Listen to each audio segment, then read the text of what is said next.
사도신경으로 우리 신앙을 하나님께 고백하시겠습니다.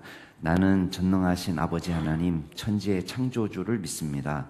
나는 그의 유일하신 아들, 우리 주 예수 그리스도를 믿습니다. 그는 성령으로 잉태되어 동정녀 마리아에게서 나시고 본디오 빌라도에게 고난을 받아 십자가에 못 박혀 죽으시고 장사된 지 사흘 만에 죽은 자 가운데서 다시 살아나셨으며 하늘에 오르시어 전능하신 아버지 하나님 우편에 앉아 계시다가 거기로부터 살아있는 자와 죽은 자를 심판하러 오십니다. 나는 성령을 믿으며 거룩한 공교회와 성도의 교제와 죄를 용서받는 것과 몸의 부활과 영생을 믿습니다. 아멘. 우리 찬송가 68장으로 하나님 찬양하시겠습니다. 68장입니다.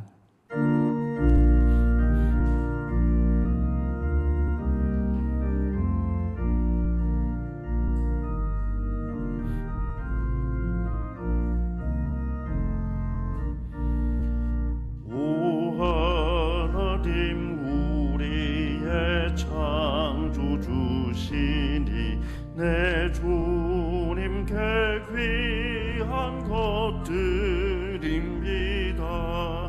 내 주께만 엎드려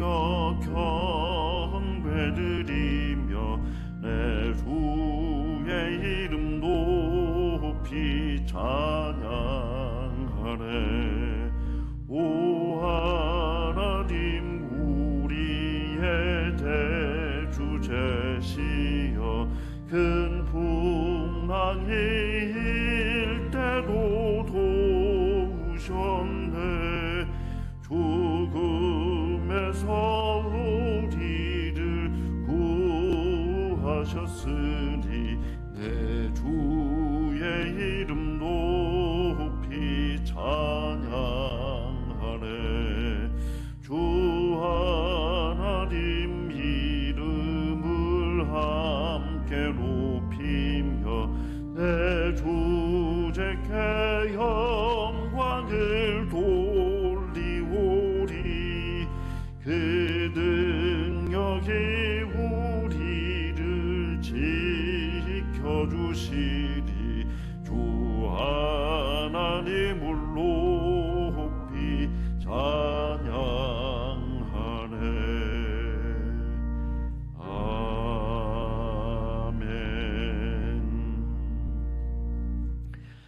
하나님께서 저희에게 주시는 말씀은 예레미야서 5장 20절에서 31절 말씀까지입니다.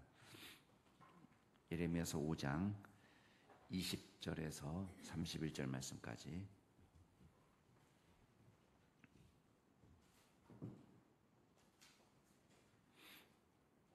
예레미야 5장 20절부터 제가 한 절, 여러분이 한 절 교독하겠습니다.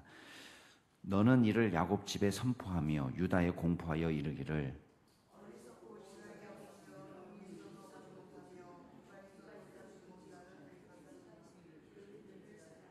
여호와의 말씀이니라. 너희가 나를 두려워하지 아니하느냐? 내 앞에서 떨지 아니하겠느냐? 내가 모래를 두어 바다의 한계를 삼되 그것으로 영원한 한계를 삼고 지나치지 못하게 하였으므로 파도가 거세게 이나 그것을 이기지 못하며 뛰노나 그것을 넘지 못하느니라.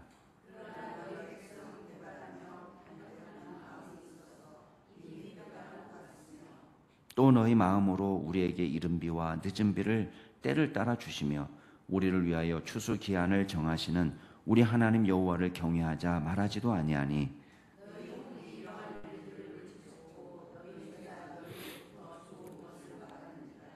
내 백성 가운데 악인이 있어서 새 사냥꾼이 매복함같이 지키며 덫을 놓아 사람을 잡으며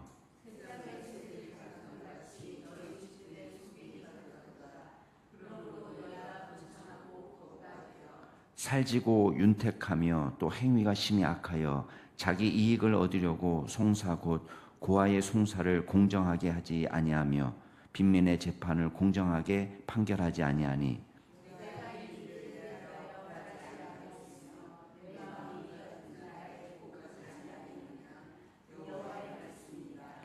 이 땅에 무섭고 놀라운 일이 있도다.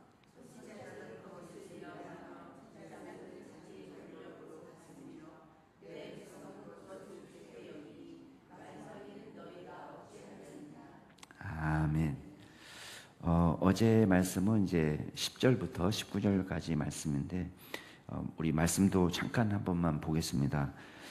여기 보면은 하나님께서 이게 이스라엘만의 그 당시 고대 근동 사회의 신과는 그렇습니다. 지역을 바꾸거나 민족을 바꾸게 되면 그 지역을 관장하는 신이 따로 있다고 믿었던 거예요.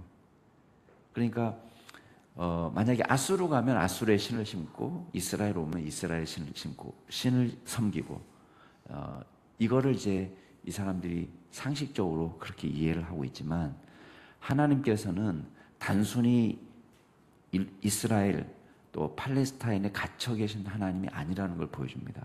만왕의 왕이시죠. 그래서 여기 10절에 보면은 이방 나라 사람들을 동원해서 이스라엘 백성들을 심판하는 도구로 사용하고 있습니다. 그래서 성벽에 올라가 무너뜨리라. 다 무너뜨리지 마라. 이렇게 명령할 때 너희는 이스라엘 백성을 말하는 것이 아니라 이제 북방 민족을 이야기하는 거예요.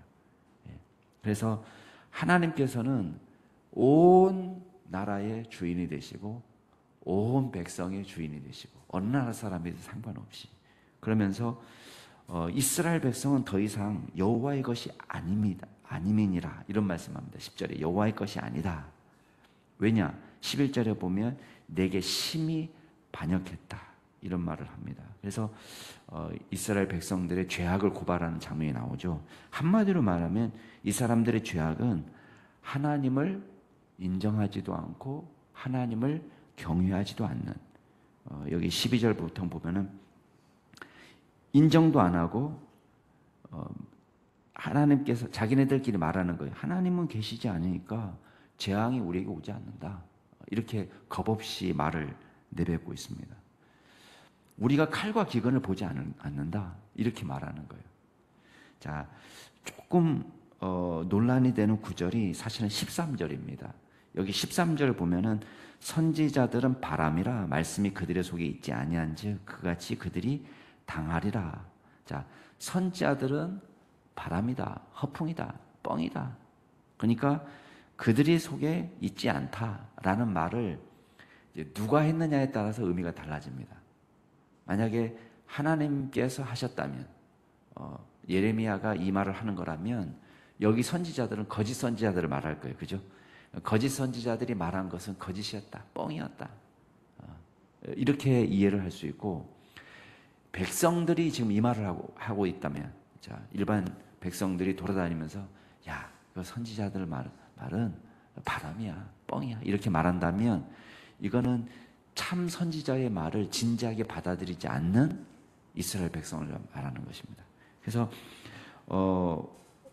어떻게든 사실은 이제 두 가지가 다 해석이 가능한데 제 입장에서는 이게 일반 백성들이 선지자들의 경고를 무시하는 이야기로 이해하는 것이 좋을 것 같다는 생각이 듭니다. 왜냐하면 그 다음 이어지는 14절 말씀이 그러므로 만군의 하나님 여호와께서 이와 같이 말씀하시니라 너희가 이 말을 하였은즉 볼지어다 내가 내 입에 있는 나의 말을 불이 되게 하고 자, 내 입은 너는 이제 예레미야를 얘기하는 거예요. 예레미야의 입술에 있는 나의 말, 하나님의 말이 불이 되어 가지고 이 백성을 나무로 삼아서 확 불태워 버릴 거다. 그 말은 뭐겠어요? 예레미야의 예언은 반드시 이루어진다는 거예요. 그러니까 앞에서 백성들이 야, 그 선지자 말 뻥이야. 듣지 마라. 어차피 이루어지지도 않아. 이렇게 말하고 있는 것을 하나님이 보셨기 때문에 이제는 예레미야의 입술에 넣어주신 그 말은 반드시 불같이 되어서 이스라엘 백성들을 태울 거다. 이렇게 말씀하는 거예요. 그러니까 한마디로 말하면 하나님의 말씀은 반드시 이루어진다. 그렇게 말씀하는 거고 이제 15절부터 19절까지는 구체적으로 어떤 심판이 나오는지를 이야기하고 있습니다. 그러면서 마지막 19절을 보시면 거기 보면 중반부터 보세요. 너는 그들에게 이르기를 너희가 여호와를 버리고 너희 땅에서 이방 신들을 섬겼기 때문에 섬겼은즉 이와 같이 너희 것이 아닌 땅에서 이방인들을 섬기리라. 이제 어제 설교 말씀하고도 연결이 되죠. 야, 왜 바벨론 신을 굳이 이스라엘 땅에서 섬길 필요가 뭐 있어? 그냥 그럴 거면 차라리 바벨론으로 가버려. 이렇게 얘기하는 건 똑같은 거예요. 그래서 이방신을 지금 열심히 섬기고 있지만 결국은 이방신을 섬긴 대가로 이방에서 살게 되는, 포로로 잡혀가는 그런 재앙을 받게 됩니다. 그런 심판을 받게 되고, 자, 오늘 말씀으로 보시면 유다 백성의 영적 현실은요, 자기네가 섬기는 우상하고 똑같습니다. 여러분, 지금 21절에 보면 어리석고 지각이 없고 눈이 있어도 보지 못하고 귀가 있어도 듣지 못하고, 자, 이게 이스라엘 백성들의 영적인 상태가 되었는데 뭐하고 비슷합니까? 하나님이 우상에게 조롱할 때 쓰는 말하고 비슷하죠. 야, 우상은 눈이 있어도 보지 못하고 귀가 있어도 듣지 못한다. 우상은 머리는 달려있지만 생각을 못해. 근데 지금 이스라엘 백성들의 상태가 딱 그 상태가 된 거예요. 우상을 열심히 섬기니까 우상처럼 돼버린 거예요. 무지하고 지각도 없고 눈이 있어도 보지 못하고 귀가 있어도 듣지 못하는, 근데도 하나님의 열심은 말씀을 계속해서 전달하는 거예요. 그래서 선지자들을 보내고 또 보내서 지금도 예레미야에게 하나님의 말씀을 전하라고 이야기하지만 그거 듣지 못할 거다. 근데 아시면서도 계속해서 보낸다는 거예요. 얼마나 한심한지 22절에 보면 여호와를 경외하지 않습니다. 여러분, 자연은 하나님이 정해놓은 경계를 지켜요. 지금 어떤 표현을 쓰냐면 바닷가에 가면 모래가 있는 거예요. 파도가 치는데 모래가 경계예요. 파도가 아무리 거세게 쳐도 하나님이 정한 그 땅 이상을 넘어오지 않는 거예요. 예. 간혹 넘어올 때 뭐 해일이든지 뭐 이거 넘어오는 것은 그거는 이제 재앙이죠. 그래서 일반적으로 자연 법칙은 파도가 무섭게 쳐도 그 정한 그 선을, 금도를 넘지 않는다는 거예요. 근데 지금 이스라엘 백성들은 어떻게 하는 거예요? 이걸 막 수시로 넘어버려요. 하나님, 야, 나를 경외해라. 이 선 넘지 마라. 근데 이스라엘 백성은 선 넘는 거예요. 배반하고 하나님을 떠나고. 더 답답한 것은 하나님께서 베풀어 주신 호의와 은혜를 감사하지 않습니다. 기억하지 않습니다. 하나님은 여기 보면 이른비와 늦은비를 주셨다고 이야기했습니다. 이른비와 늦은비가 없으면 지난번에도 말씀드린 것처럼 농사가 안 되는 거예요. 근데 하나님은 이른비와 늦은비를 주셨어요. 때를 따라서. 추수기한을 주셨습니다. 추수기한을 주셔야지 먹고 살 거 아니에요. 열매를 거둘 수 있는 기한을 주시는 거예요. 그런데 그 마음에 하나님을 경외하지 말자. 야, 우리 하나님 믿지 말자.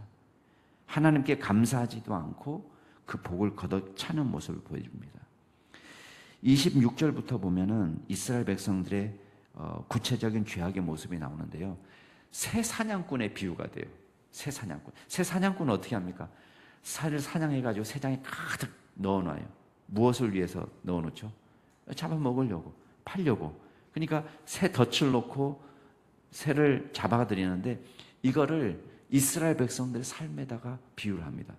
사람들이 악한 짓을 저지르는데 덫을 놓고 사람을 잡아요. 덫에 빠지도록.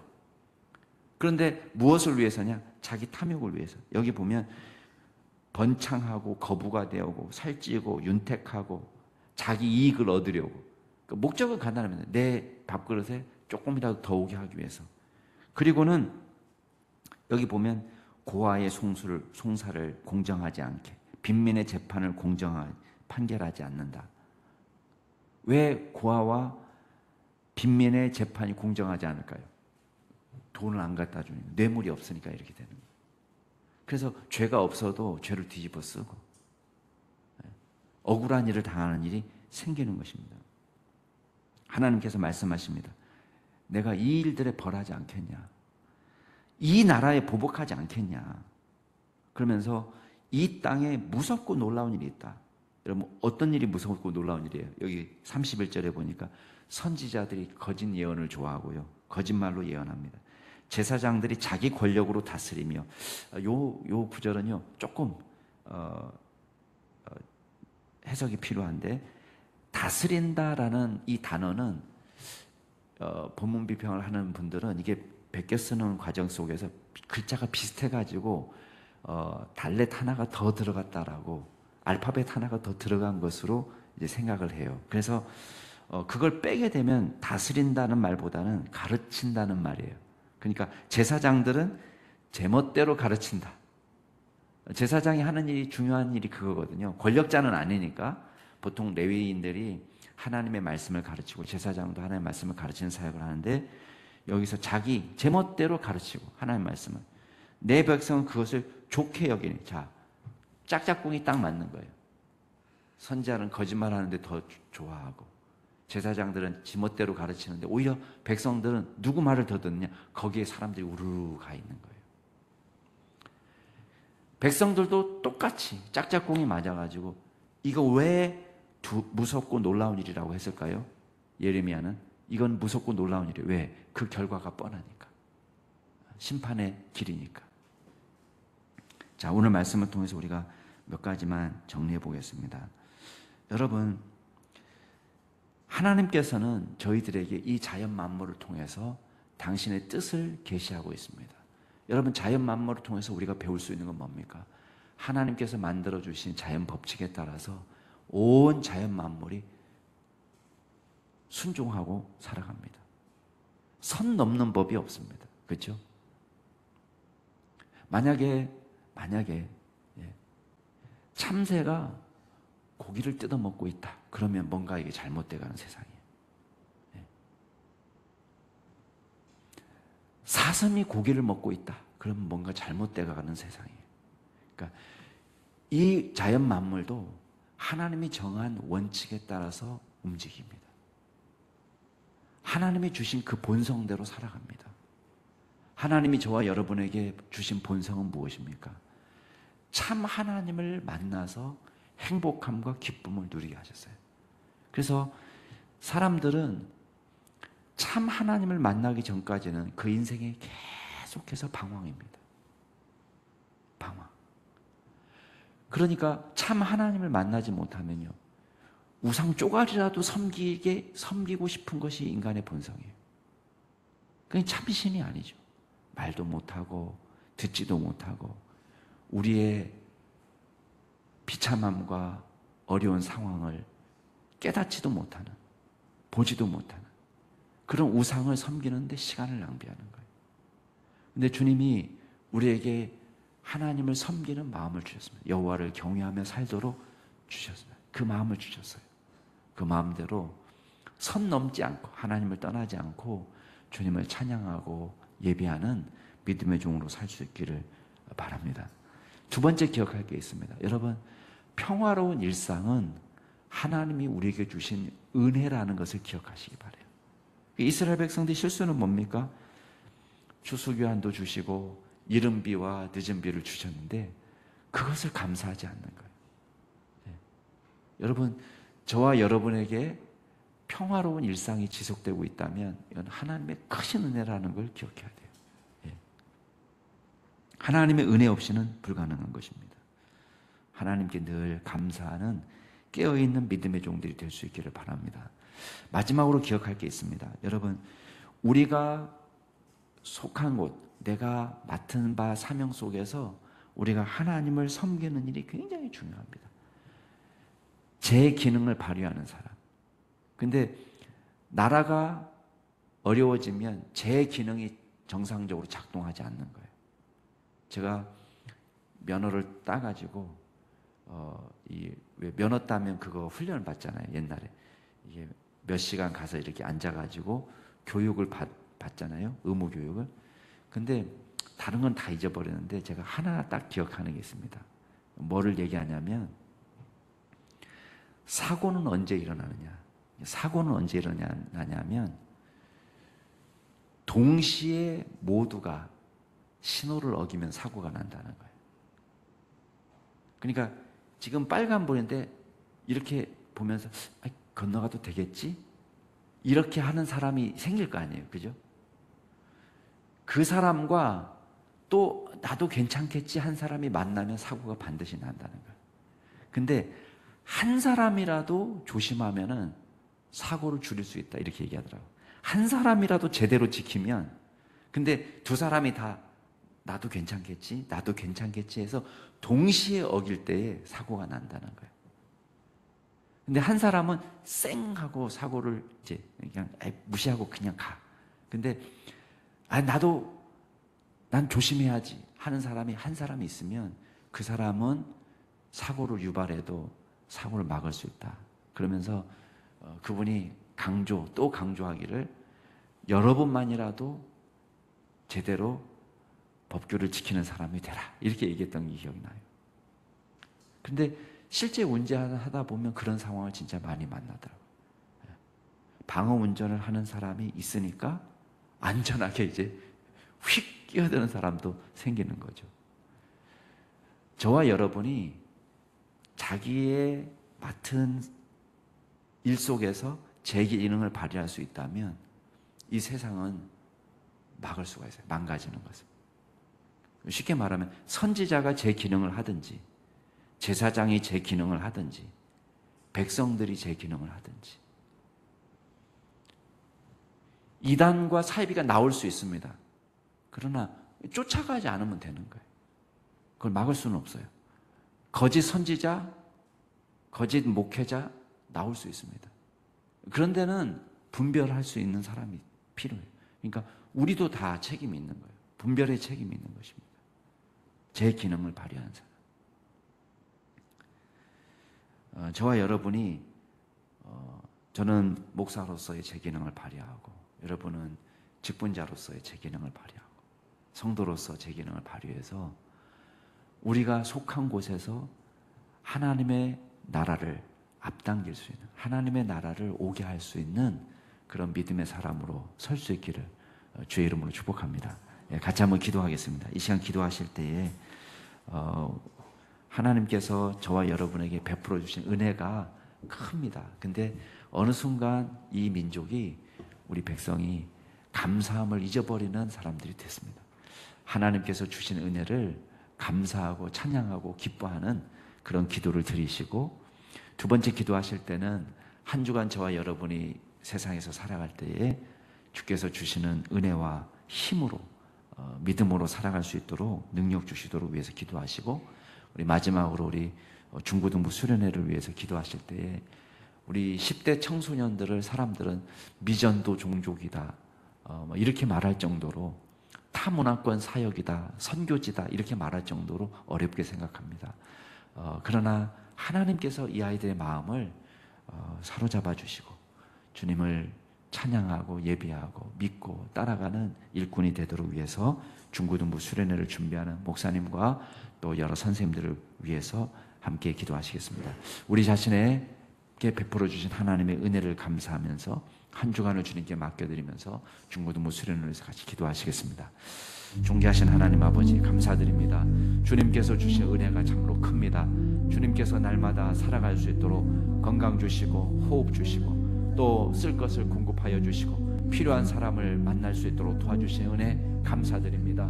주님, 우리가 늘 주님 앞에 올바로 서지 못할 때도 많지만 그럼에도 불구하고 주께서 저희들을 굽어 살펴주시고 저희들에게 사랑과 은혜를 베풀어 주시기를 쉬지 않으시니 감사를 드립니다. 하나님, 그리하여 저희들이 지금까지 좋은 하나님을 정말 믿고 따를 수 있는 신앙 갖게 하여 주셨고, 저희들이 넘어지고 쓰러질 때마다 일으켜 주셔서 큰 어려움 없이 고난들을 지겨낼 수 있도록 도와주셨습니다. 아버지 하나님, 어렵고 힘든 상황 속에서도 주님은 늘 힘이 되어 주셨고 흔들리지 않는 반석이 되어 주셨고 우리의 요새가 되어 주셨고 우리가 피할 수 있는 피난처가 되어 주셨습니다. 하나님께서 기도할 때마다 우리의 기도를 들어주셨고 우리의 마음에 위로를 베풀어 주셨고 감사와 기쁨이 넘쳐나도록 도와주셨습니다. 그 크신 은혜를 찬양하고 감사드립니다. 주님이 우리의 갈 길을 몰라 헤매고 있는 연약함을 하시고 선한 목자가 되어 주셨습니다. 우리의 진로를 주님께서 보여주셨고 주님께서 때마다 시마다 베풀어 주신 은혜로 저희들이 먹고 살 수 있는 은혜를 주셨습니다. 감사드립니다. 주여, 이제 한 주간도 주님 은혜 가운데 살아가려 합니다. 주께서 힘 주시고 지혜 주시고 능력 주셔서 이 세상에서 믿음으로 살기에 부족하지 않게 하시고 날마다 주를 감사하고 찬양하며 한 주간을 살아갈 수 있게 하여 주옵소서. 직장에서 만나는 사람들 가운데 우리가 도저히 적응하기 힘들고 마음으로 수용하기 어려운 사람들도 만나게 됩니다. 그러나 하나님, 저희들에게 넉넉한 마음을 주옵소서. 주여, 저희들에게 품을 수 있는 마음도 허락하여 주시고 스트레스 받지 않도록 도와주시고 잘 이겨낼 수 있도록 도와주셔서 하나님, 직장에서 만나는 사람들과 평화롭게 지낼 수 있도록 도와주시고 또한 주께서 주시는 지혜로 고된 업무도 잘 마무리할 수 있는 저희들 될 수 있도록 도와주옵소서. 아버지 하나님, 중고등부 수련회를 주님의 손에 의탁합니다. 준비하시는 우리 신병헌 목사님과 여러 선생님들 가운데 함께하옵소서. 특별히 주님 지혜와 명철을 더하여 주셔서 수련을 잘 인도하기에 부족함이 없도록 도와주시고 우리 10대 아이들 데리고 수련을 지내게 됩니다. 하나님, 주님 그 마음을 찾아가 주시고 움직여 주시고 어루만져 주시고 성령 충만하게 하시고 인격적으로 주님을 만나게 하시고 변화될 수 있도록 도와주시고 하나님의 귀한 사람이 될 수 있도록 주여 인도하여 주옵소서.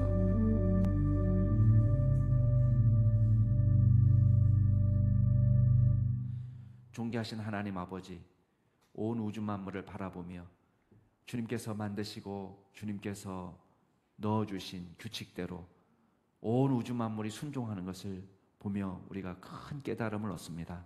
저희들도 주님이 원하시고 기뻐하시는 믿음의 사람으로 하루하루 순종하며 주님께서 저희들에게 정해주신 그 한계와 법도를 지켜 따르는 믿음의 종들이 다 될 수 있도록 도와주시옵소서. 하나님, 저희들의 삶을 지금까지 주관하신 것 너무나 감사합니다. 주님께서 은혜 주셔서 하루하루를 살았습니다. 주님 영광 받아 주옵소서. 또한 늘 감사와 기쁨이 넘쳐나는 믿음의 삶을 살게 하옵소서. 한 주간도 주님의 손에 의탁합니다. 책임져 주시고 주님과 동행하는 믿음의 종들이 다 될 수 있도록 도와주시고 주님, 이 세상에서 만나는 여러 어려움을 주께서 베풀어 주시는 지혜로 능히 감당할 수 있도록 도와주시고 우리가 어느 곳에 있든지 예수 그리스도의 전도자로 설 수 있도록 도와주옵소서. 감사드리며 모든 말씀 우리 구주 예수 그리스도의 이름으로 기도드리옵나이다. 아멘. 하늘에 계신 우리 아버지, 아버지의 이름을 거룩하게 하시며 아버지의 나라가 오게 하시며 아버지의 뜻이 하늘에서와 같이 땅에서도 이루어지게 하소서. 오늘 우리에게 일용할 양식을 주시고 우리가 우리에게 잘못한 사람을 용서하여 준 것 같이 우리 죄를 용서하여 주시고 우리를 시험에 빠지지 않게 하시고 악에서 구하소서. 나라와 권능과 영광이 영원히 아버지의 것입니다. 아멘. 오늘도 복된 하루 되시기 바랍니다.